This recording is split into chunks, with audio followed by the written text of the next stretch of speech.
I've talked about Patriot Mobile's commitment to faith, family, and freedom. Have you made the switch yet? Support your values with your cell phone without sacrificing quality or service. Are you worried about coverage? Don't be. Patriot Mobile uses all three major U.S. networks. If you have a cell phone service today, you can get service with Patriot Mobile. Do you think switching is hard? It's not. Their 100% U.S.-based customer service team can activate you in minutes. They even have a contract buyout. So go to patriotmobile.com/Kirk25 or call 972-PATRIOT. Use promo code Kirk25 for a free month of service.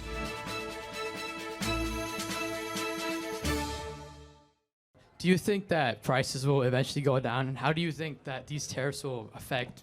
It's a great question. So actually, here's the good news. Prices are going to go down in the short term because the price of oil is plummeting right now, which is great, which means that you guys will pay less at the pump.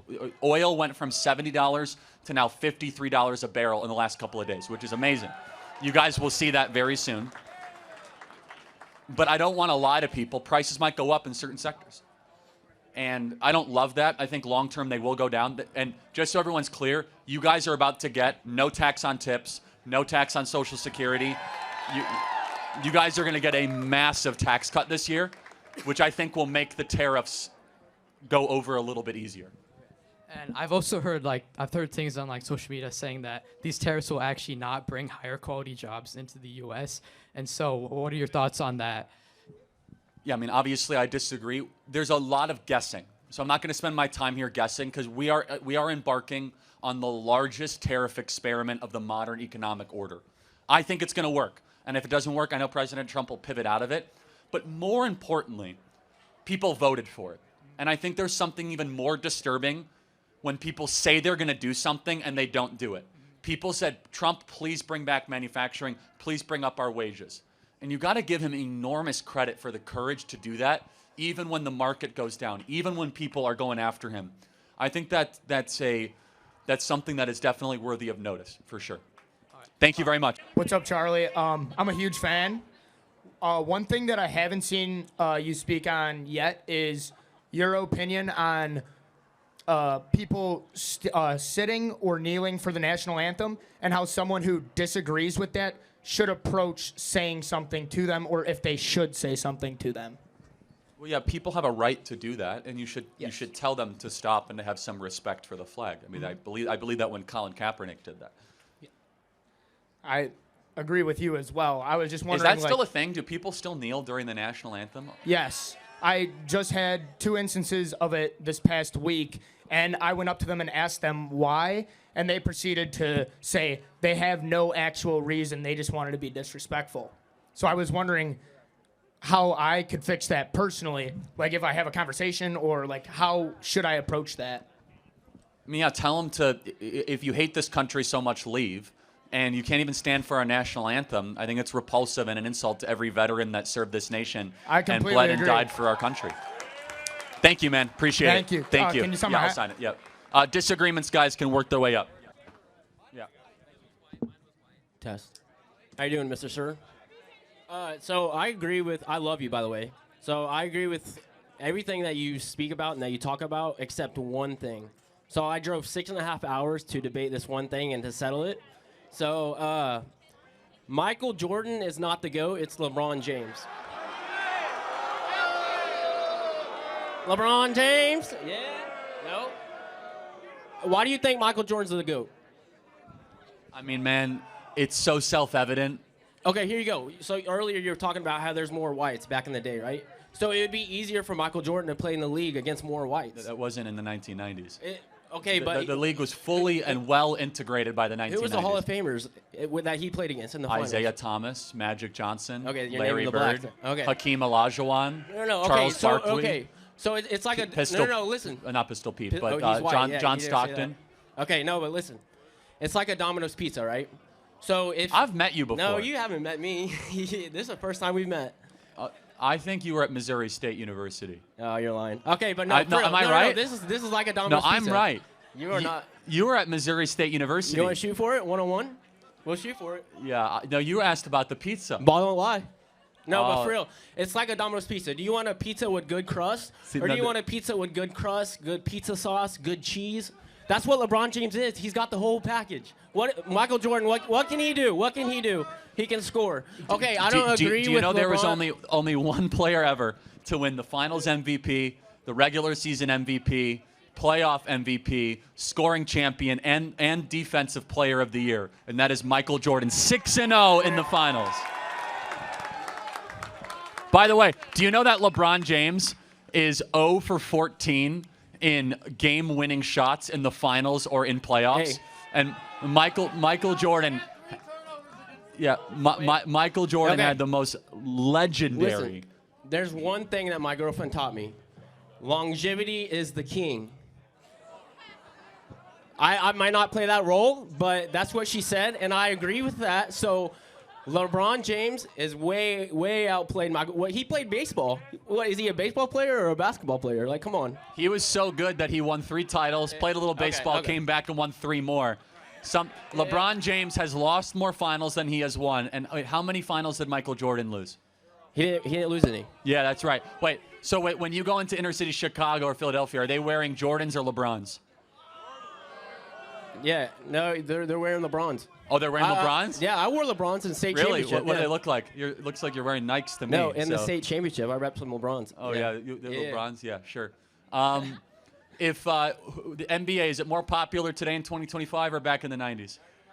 It's fallen off, but I think it's because Why? like, Who's the face of the NBA? Caitlin Clark. Oh, Caitlin Clark, yeah.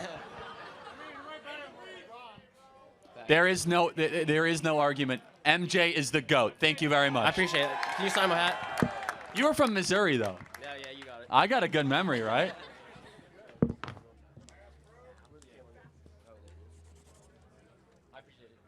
Thank you, man.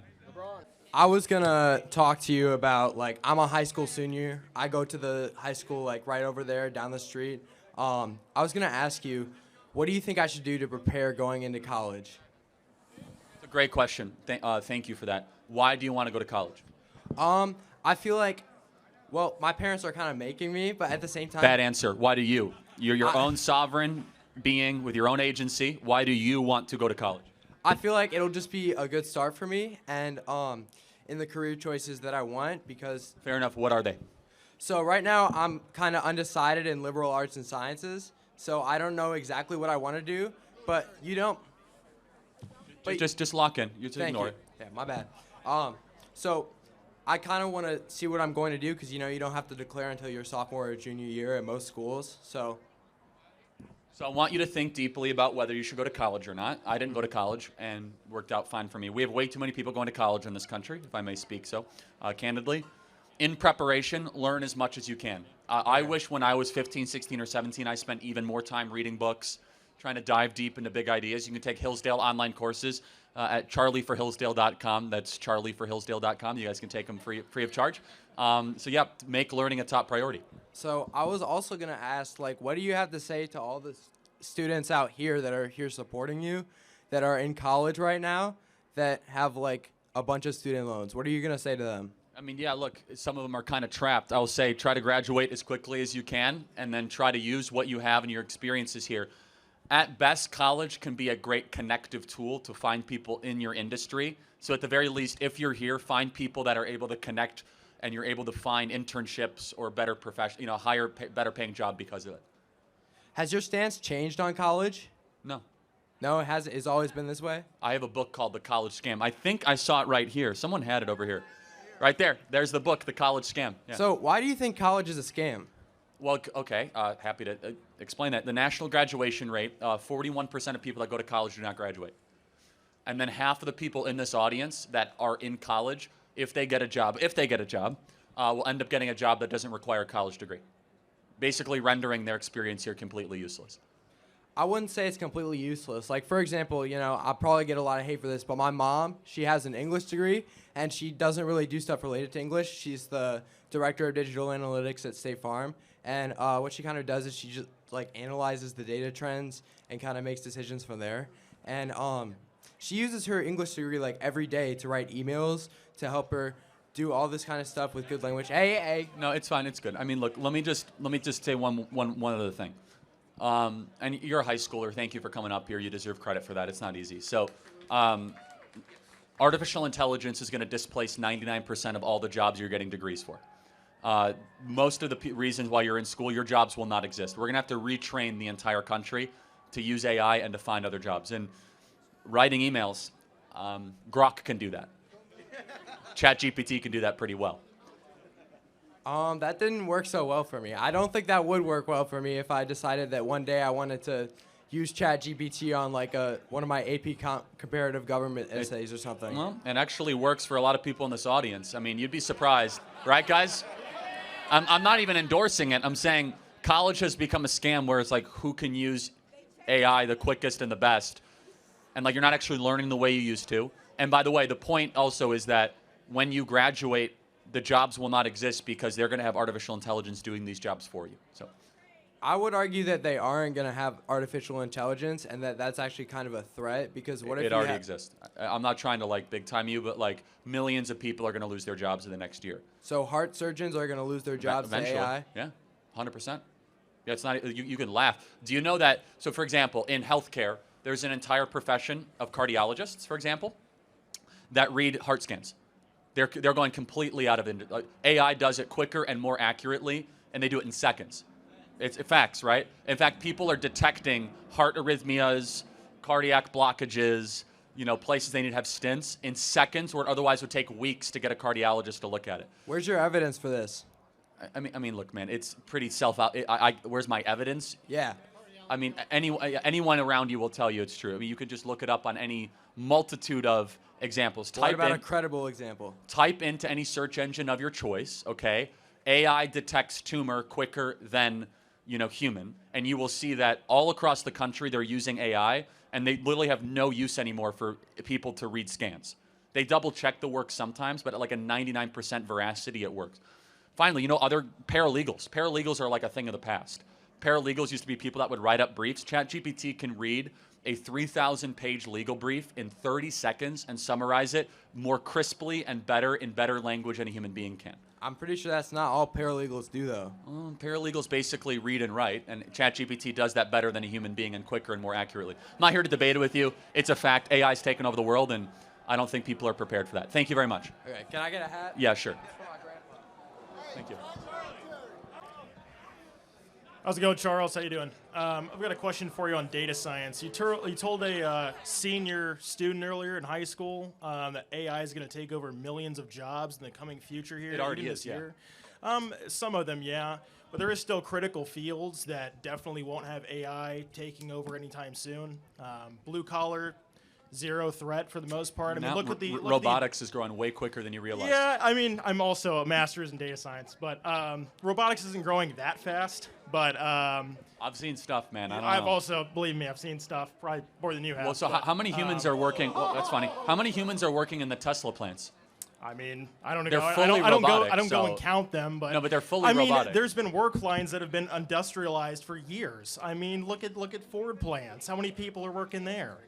So I feel like More than there's Tesla, still but yeah. okay. Well, there's still plenty of labor to be around. The jobs that are going to be cut are sort of like middle management jobs and also email sending jobs.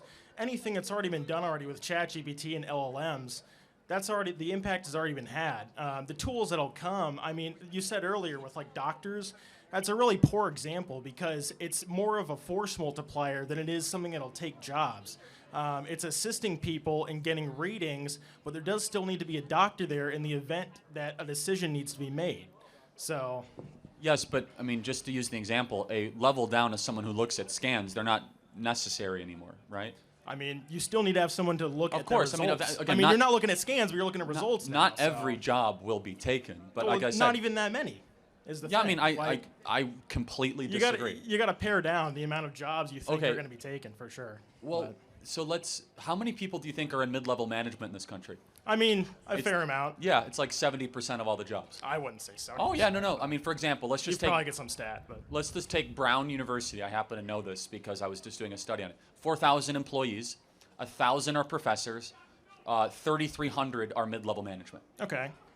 That's I mean, across the board. And so, yeah, I mean, look, you might be right, you might not. I think AI is way more powerful than we give it credit for. I think it's advancing at a rate that is going to displace a lot. Diminished returns.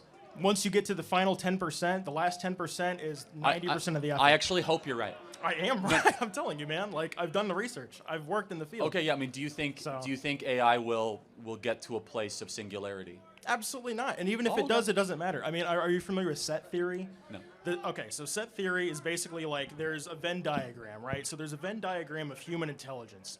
And AI is only capable of learning everything that humans already know. It needs our data to be able to make insights. So right? that's, I mean, again, so explain to me though, but once AI can do physics itself, It can. Simulations. I know, but it can get beyond human comprehension of physics. I don't believe so, no. Because Okay, well, it can only do things that we understand. Again, you might be right. People like Elon and Altman disagree with you. So. Okay. Well, I mean, they also have a financial interest in No, say again, so, again, right? I hope you're right. I hope you end up.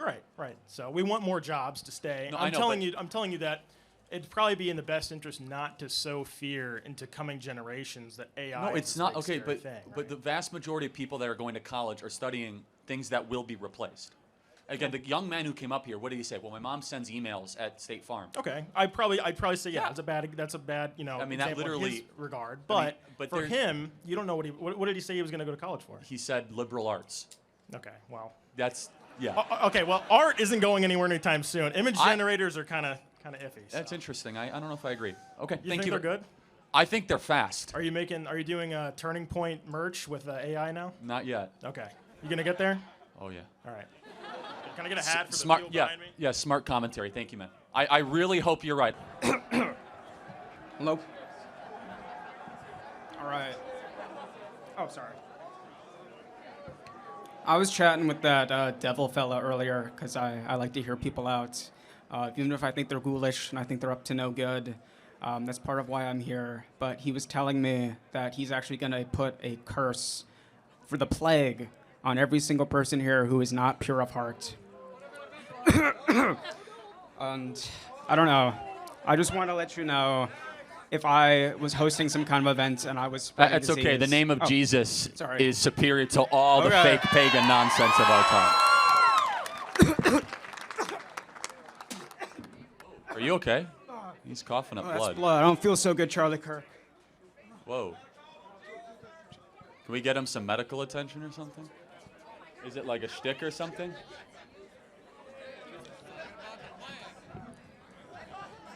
Man, I'll tell you what, do not play games with paganism or unclean spirits. You could joke around about it with the occult or Wiccan boards. I'll tell you what, guys, Jesus is king, and Christ is king, and there is an unknown, unseen demonic realm. Do not play games with that stuff, everybody. It is real. It has power, not the same power as the blood of Jesus, but man, that is no joke. Yes, Jesus, that's right. Yes, sir. Okay. So my question is about DEI, and hang on. It's fine. Let him ask the question. So in America, everyone talks about systematic racism, right? And for me, I feel like DEI is a form of systematic racism because you're hiring people based off their color, their race, their gender, and I'm going to education and I see a lot of stuff about DEI.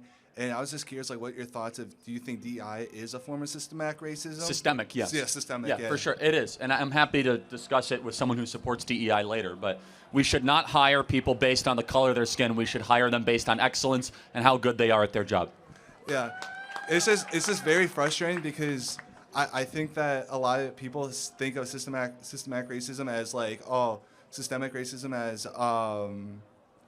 it's people who of color are oppressed, but I don't agree with that. I think that people need to be hired based off their merit, and it's just very frustrating to see that. I totally agree. You as a white person should not be discriminated against just because of the color of your skin. Yeah, and I see even because I'm going to special ed, and there's not it's a female dominant role, but being a male, they asked me, oh, you're a male and you're going to special ed, we want to hire you. But it's like, well, what about the skills I have or the experience I have of working with kids with special needs? And it gets very frustrating. For sure. God bless you, man. Happy to sign your hat. Thanks for being here. Thank you. Next question. All right, we got a Michigan shirt here. We don't like this guy. But he's got Jordan, so I like him. So. How you doing, Charlie? I'm Xander. I am a high schooler in the area, and I was assigned a project to prove how Christianity is the only true religion, and I'd like to hear your standpoint on that. Yeah, first, the Bible is the most verified, authenticated historical document in history. It is self-evident that I believe there is a God outside of our atheistic friend. And we see in more ways than one how Jesus Christ liberates us from our sins. And the promise of Christianity is different than any other world religion. Every other world religion is about you trying to go closer to God. Christianity is God coming closer to you. Okay, I understand. Can I have a hat, please? Great, yeah. Good question. Good afternoon, Mr. Kirk. First off, thank you for coming to Illinois State. I had a couple questions in the spirit of being at Illinois State, a school known for its education. You already touched on some things about the role of college moving forward in regards to AI, STEM. What about the role of an educator, someone who, like myself, who's trying to teach secondary education in high school? It's a great question. I will do this. I have a very strong opinion of what education is. Yep. Are you studying to become a teacher? History education teacher. Awesome, good for you. Why don't you tell me what education is in its ideal and practice? So I think that's two things. A little bit closer? Yeah, so I think that's two things. In regards to traditional college, what it's normally been is the burden of proof. Whether you're taking a math class or you're taking a history class, it's all about providing evidence to support an answer, right? Identifying the difference between speculation and evidence. So there's the issue of burden of proof, which, again, that might change with AI and new technologies. In regards to a high school student, I myself, as a history teacher, the first question that I should ask myself is, am I someone worth learning from? I think we already have this pipeline of high school to college back to high school, and some really competent teachers are probably capable of teaching students with that amount of experience. I don't think that it's common, probably for everyone, and I enjoy having life experience outside of that. Outside of that, the role of educators to develop competent and capable students. Great. I don't disagree with that. I think there's another thing to that. Do you think educators should be more like carpenters, meaning they're making students into something, or more like gardeners, letting kids grow? The role of an apprentice, right?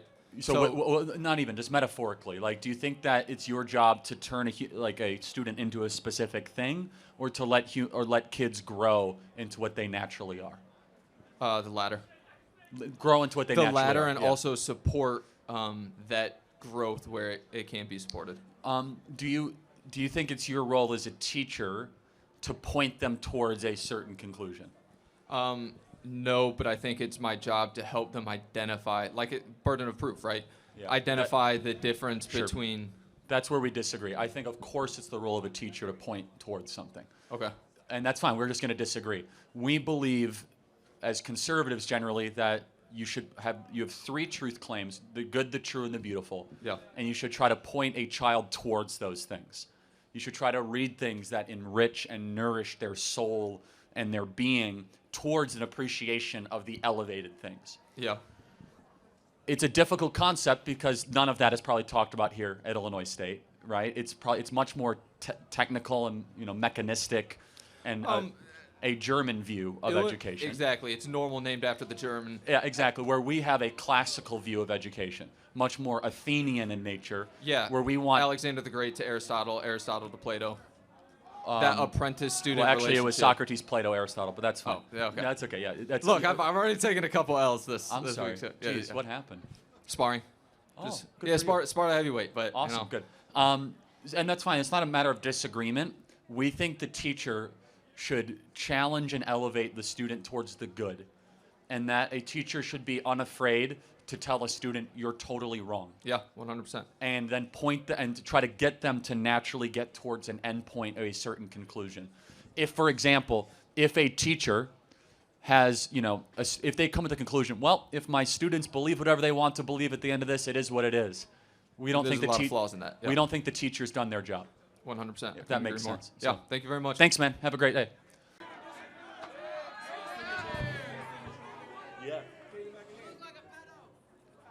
All right, so I appreciate you signing that for me. So, Charlie, Can't you don't stand know who when I they am. interrupt, yes. You don't know who I am, but you do know who I am.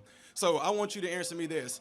How is it that coming up in Chicago, East Garfield and coming up in Cabrini Green, can you tell me how is it that coming from a city like that and getting to a place where we came from a single parent home to a no parent home, can you tell me how is it that I was able to get married, which in June I'll be married 24 years. I have a 23-year-old son and a 21-year-old son, got through school, got a degree, went back and got another one. Can you explain to me how systemic racism kept me from doing that? It doesn't. Systemic racism didn't, because every person can make good decisions and flourish in this country regardless of the color of their skin. So then how is it that somebody like me did it, though? I mean, wait, I'm black. I'm coming up in an oppressed era, so can you tell me how I was able to achieve that? You tell me. Well, from what I'm being told, it's because I was lucky. I mean, it was probably hard work, good decisions, maybe a pastor or a mentor that, gave you good guidance. So then why is it so hard for everybody else to look like me to understand that? You ask them. Trying to. By the way, shout out to Bloomington, Illinois. I'm the guy that actually went viral for destroying CRT at the school board meeting. I love it. Well done, nice man. to meet you. Hopefully I get to Thank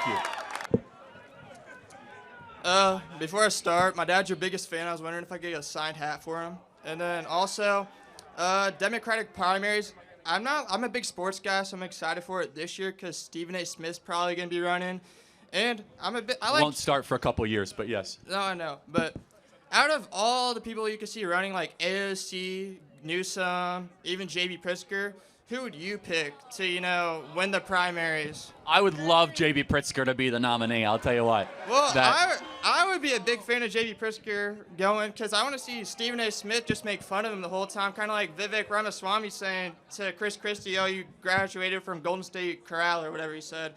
But I do think, though, if Stephen A. Smith were to win the primaries and you put him up against a guy like J.D. Vance, I think Stephen A. Smith's going to, not to be mean, wipe the floor with him. We'll see what happens. You might be right. I'm just saying, I don't agree with a lot of his sports takes. I'm a big Richard Sherman guy. I love his sports takes. But I'm just telling you, this guy can talk about politics. He kind of isn't your conventional, That's just my take. Cool. Thanks for the hat, though. Thanks, man. All right, any disagreements? Yeah. All right, I wrote this all up. So me personally, I'm hesitant in believing that the future of America socially will ever become better because of extreme politics. So there's too much hostility between both political parties, each one thinking that one is evil and the other isn't. Where am I? The clashing has just become too much. And I want to get back to a time in America where people disagree with a handshake, not by cussing each other out and walking away. So I guess my question would be, as a coming generation of Americans, how do you feel, how do we go about healing ourselves to just becoming accepting of each other's political disagreements rather than grouping together with only the people we agree with and shunning those who don't? This is exactly how we do it. We have open mic discussions on college campuses and let anybody come up, see where we agree or disagree. That is how we heal our land. Well, I just mean socially, like, other than just what you do, I guess, what can I do and what can I encourage Find someone my who you friends to do? disagree with actively and try to look at them as a human being first and someone you disagree with second. Because me personally, I'm kind of scared to share my political beliefs with some of my friends because I fear I might lose that friendship. I get it. Well, they're not your friend then if you're going to lose the friendship over politics. Fair So, enough. thank you very much. Hey, could I get like two hats? Just two one. Signed, two, Thank can you. I get it signed? Yes. Oh, is that a violin or a cello? Yeah, cello, violin, sorry. Okay. Yes, come right up. Hi. So Sorry, you have to make sure it's not a weapon or something. So I'm sure yeah. it's just a cello or I violin or whatever. Yeah. understand. Last question here. Yep. Okay, so for context, I'm a devoted Catholic, so I respect you in that matter. But I feel like, and I also have a verse, if that's okay. So Mark 3:24-25 says, if a kingdom is divided against itself, that kingdom cannot stand. And if a house is divided against itself, that house will not be able to stand. So I'm not a political person. And I feel like there's so much division here, and there's so much hate. So my question is, with the rise of political tension, is this turning Americans away from God? It is. I think the way we solve our political tension is we have to try to point people to Jesus. Yes. And Jesus is the great healer of all of our divides. I will say that Jesus did say equally, I did not come to unite the world, but I came to divide the world. It's a very difficult teaching to kind of internalize. The truth sometimes can divide, but we must always bring people back to our Lord Jesus Christ. That's the most important message I have for you today, especially going through this Advent and Easter season, that there's a God who loves you. The gospel in 4 words is Jesus took my place. In 3 words, it is him for me. In 2 words, it's substitutionary atonement. In 1 word, it's grace. You do not earn a place in heaven.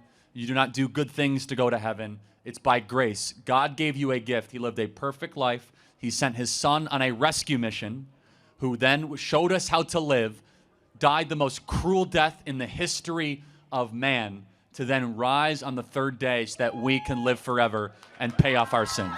Thank you so much. With that, everybody, that was a great event. Thanks so much.